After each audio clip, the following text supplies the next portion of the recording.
আসসালামু আলাইকুম। HSC 26 batch যারা বিভিন্ন মডেল টেস্ট পরীক্ষা দিচ্ছ, অধিকাংশ তোমার পরীক্ষায় তুমি আশানুরূপ ফল পাচ্ছ না। তো এতে তুমি হতাশায় ভুগতেছো। তো এটা একটা উপায় বলি তুমি পরিত্রাণ পাওয়ার। এটা হলো পরীক্ষা তুমি কেন দিচ্ছ, আগে তুমি এই গোলটা ডিসাইড করো।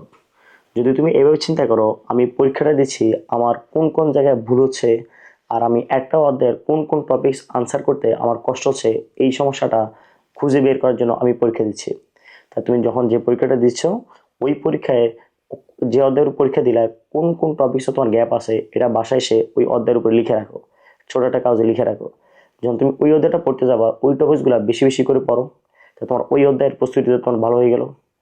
আর যদি তুমি পরীক্ষা মার্কস পাওয়ার জন্য পরীক্ষা দাও, তাহলে তোমার কি এক্সপেক্টেড মার্কস তুমি পাবা না, শুধু শুধু হতাশায় ভুগবা। তো আমাদের মডেল টেস্টে তুমি কেমন পাচ্ছ এটা বিষয় না, তুমি বোর্ড পরীক্ষাটার জন্য কত ভালো প্রিপারেশন নিচ্ছ এটা হলো দেখার বিষয়। এই জন্য আমার পরামর্শ থাকবে তুমি মার্কসের উপর ফোকাস না করে তুমি ওই অধ্যায়টা পড়ে যাও। পরীক্ষা দেওয়ার সময় কোন কোন টপিক্সে তোমার সমস্যা তৈরি হচ্ছে ওইটা খুঁজে বের করো। বাসায় এসে ওই অধ্যায়ের উপরে ওই টপিকসগুলো লিখে রাখো বা দাগিয়ে রাখো।